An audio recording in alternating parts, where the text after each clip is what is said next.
আমার প্রিয় কবিতা। আচ্ছা, কষ্টে কেন আমি কবিতা লিখি? আমার কষ্টে কেন আমি তাকে সঙ্গী করি? কেন সুখের ভাগ তাকে দেই না? আমি অনেক নিষ্ঠুর, নিষ্ঠুর আমার মন।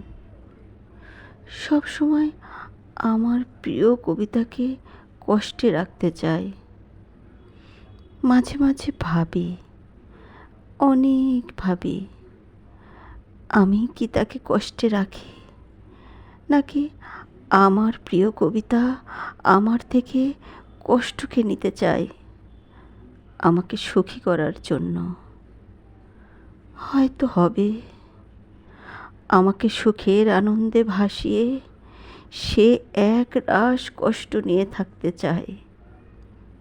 আমাকে ভীষণ ভালোবাসে সে, তাই তো দুঃখের সময় সে সঙ্গী হয়, সুখের সময় নয়।